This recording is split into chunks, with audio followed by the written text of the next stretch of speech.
Olá, eu sou o professor Paulo Roberto Leite, autor do principal livro sobre logística reversa aqui no Brasil, e venho mostrar a vocês como é que a logística reversa se tornou tão visível nesses últimos anos, melhor dizendo, nessas últimas décadas, né?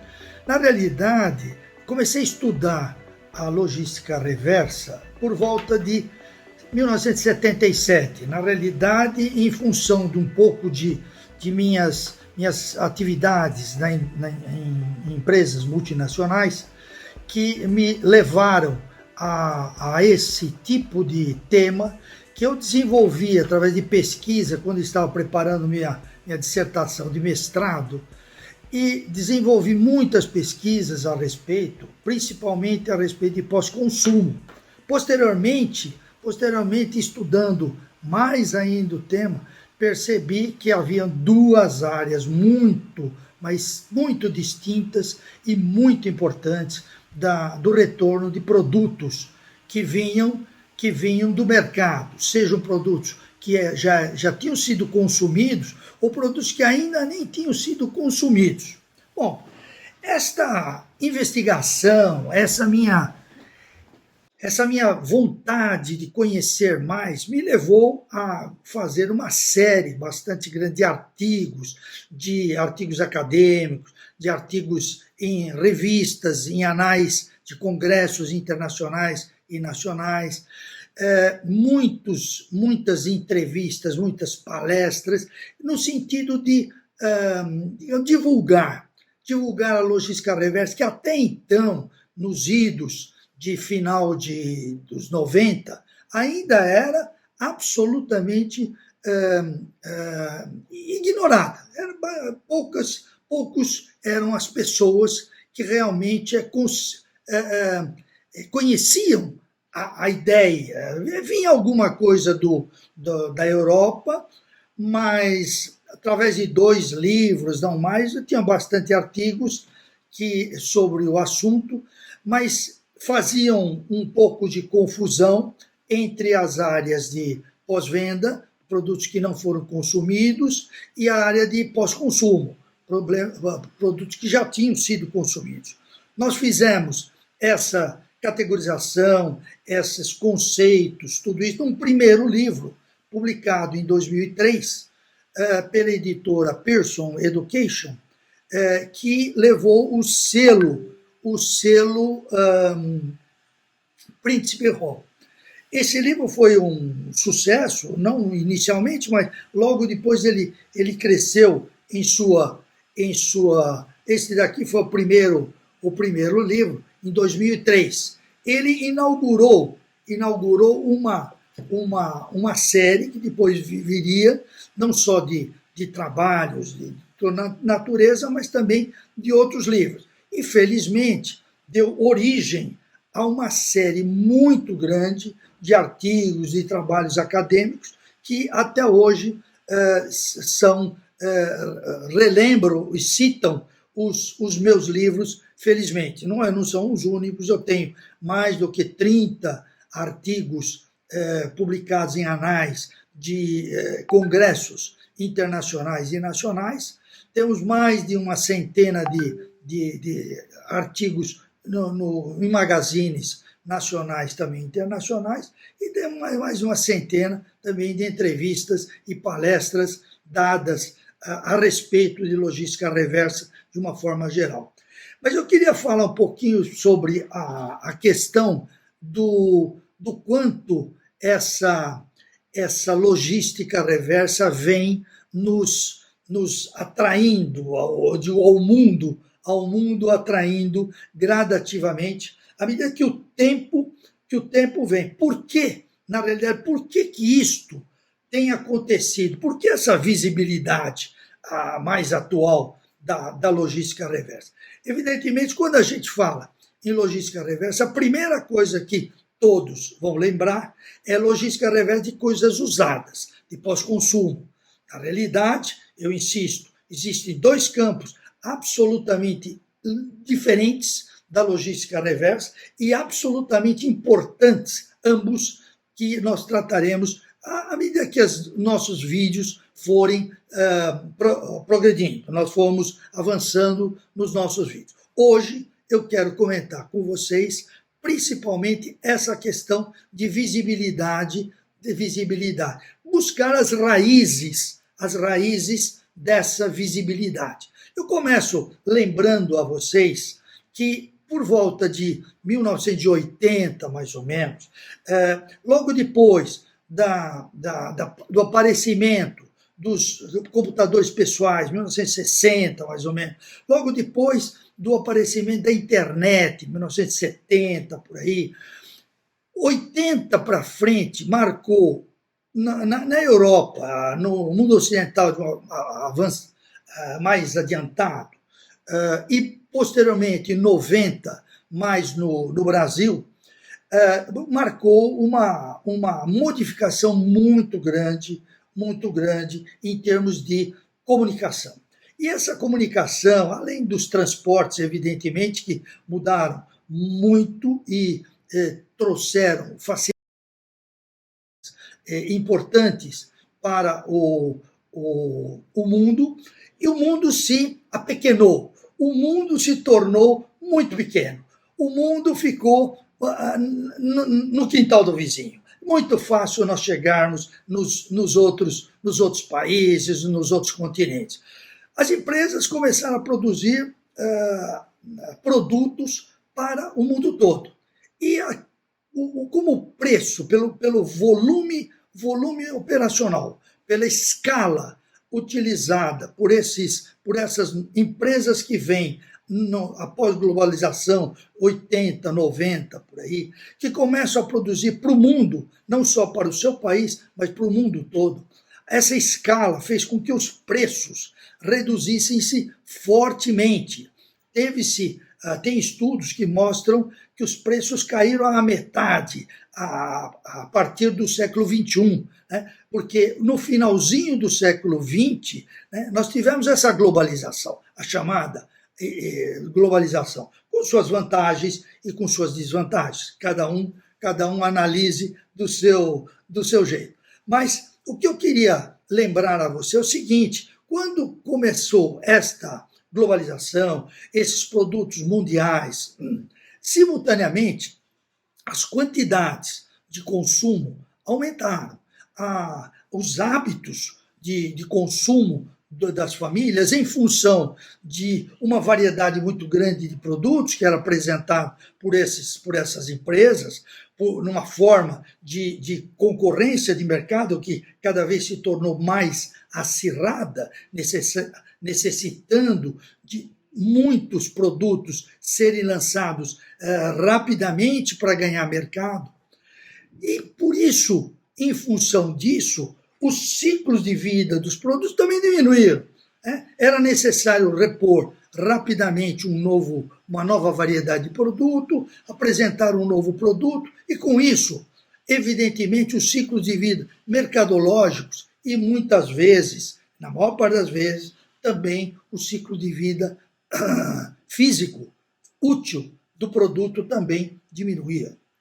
Ora, estas quantidades, estas variedades de produtos, esse ciclo de vida cada vez menor dos produtos, fez com que, claro, e simultaneamente, o elevado consumo que isso resultou, né, porque hoje em dia se faz produto para a criança, se faz produto para o jovem, se faz produto para o meia-idade, se faz produto para o velho.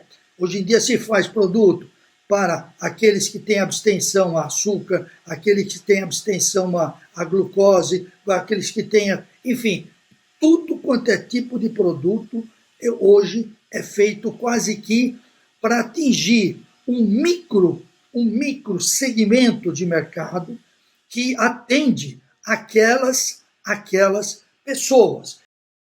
Muito prazer, somos a Cango. Por meio de nossa rede de parceiros distribuídos pelos bairros, transportadoras parceiras e um negócio que reduz a emissão de carbono, entregamos suas encomendas para todo o Brasil. Tem um e-commerce? Aproveite nossa plataforma e nossos pontos parceiros para o envio de suas encomendas. É simples e rápido. Entre em nosso site, realize seu cadastro, faça a simulação do frete e escolha um ponto Cangu mais próximo a você. Imprima sua etiqueta e colhe em sua encomenda. Optando pela entrega sustentável, com meio de transportes alternativos, garantimos menos poluição, menos trânsito, menos acidentes, preços menores. Tudo no mesmo prazo de entrega dos transportes tradicionais. Acesse nosso site e conheça a nossa plataforma. E com isso, evidentemente, as empresas conseguirem quase que customizar os seus produtos em determinados microsegmentos. Ora, isso faz com que as quantidades de produtos, a variedade de produtos que vai para o mercado aumentem significativamente a partir dos anos 80, dos anos 90, principalmente. E daí para frente, o que a gente tem é um caudal de mercadorias indo para o mercado. Para você ter uma ideia mais clara, só no Brasil, eu me baseio em 1994, porque 94 foi uma espécie de um marco no Brasil, e por vários motivos, né? Mas, para se ter uma ideia, nesse início dos anos 90, nós não tínhamos garrafa PET no Brasil. Né? Garrafa PET no Brasil começou a ser produzida em 1990. Nós não tínhamos a lata de alumínio no Brasil. Isso eu estou falando 1990, 90 e pouco. Nós não tínhamos computadores fabricados no Brasil. Nós não tínhamos celulares fabricados no Brasil. A internet nem existia nos anos 90 no Brasil. Ela veio aparecer no ano 2000 e muito embrionariamente, né? De uma forma muito embrionária, melhorando e não travando a língua aí. Muito bem, então o que aconteceu? Aconteceu que o mercado ficou com muito produtos que tornaram toda a logística de entrega, a logística de gestão logística muito mais complexa. Um produto que tinha um só SKU, um só produto, modelo, como era, por exemplo, a sandália havaiana, de repente tem 4.000 SKU, 4.000 modelos diferentes distribuídos pelo mundo todo. Para vocês terem uma ideia como ficou complexa a logística de uma forma geral. E, com função disso daí, como consequência, as quantidades de produtos que precisavam retornar, seja porque não foram consumidos, mas tinham algum tipo de defeito, algum tipo de problema comercial ou de problema de qualidade, de alguma natureza, e produtos que já tinham sido utilizados, começam vamos dizer assim, a inundar o meio ambiente no mundo todo, e começa a uma certa preocupação por parte de sociedade, por parte de empresas e por parte, evidentemente, de governo, que são os três, a tríade que é responsável, né, por esse tipo de cenário, né? Bom, então a logística reversa começa a ser mais visível. Para você ter uma ideia, o consumo no mundo cresce 3 vezes mais do que a própria população. Isso daí é função que acabamos de falar, de variedade, de um ciclo de vida menor e tudo isso. Então o consumo passa a ser muito alto. E não adianta querer voltar para trás, porque os hábitos adquiridos não são reversíveis, dificilmente se vai reverter. E mesmo que se revertesse, o prejuízo de empregabilidade seria tão grande que não valeria a pena, o custo seria muito grande. Então, as coisas começam a ser pensadas mais fortemente a partir desse final de século XX e principalmente no século XXI, quando entram já com mais força a questão da internet. A internet cresce exponencialmente no século XXI, né, em todo o mundo, inclusive no Brasil, né, e é um dos elementos mais importantes da logística reversa de pós-venda, como veremos nos vídeos seguintes.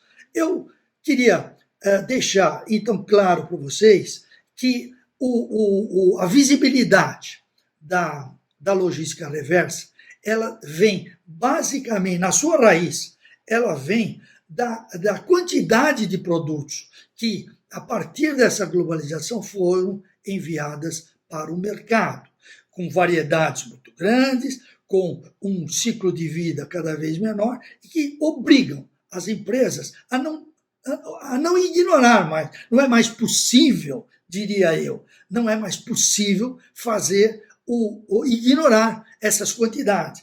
Por quê? Uma empresa, por exemplo, uma empresa que colocasse um produto no mercado e tinha um nível de retorno pequeno, 0,5%, 0,1%, coisa que o valha, de repente, ela, por essa variedade, por essa complexidade do sistema novo que estava aparecendo no mundo todo, e no Brasil inclusive, ela começa a ter 5%, 6%, 7%, 10% de produtos que são devolvidos, né? Isso sem mesmo ter sido consumidos, principalmente quando entra a internet. Daí a coisa realmente fica assombrada. Então não dá para ignorar, não dá para guardar num cantinho e dizer, bom, um dia eu vou tratar disso. Precisa cuidar realmente disso. E mais,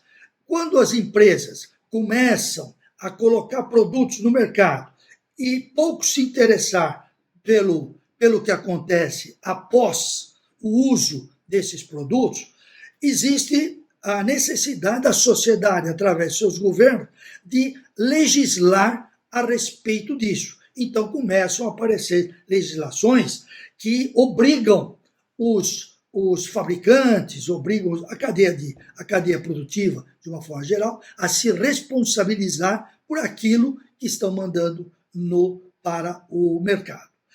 No momento, eu fico por aqui. Nos próximos vídeos, a gente vai comentar um pouco mais sobre essas questões, não só sobre as consequências, sobre as áreas da logística reversa e uma série de outros aspectos mais atuais da logística reversa, que está já na nossa programação de vídeos para vocês. Até lá!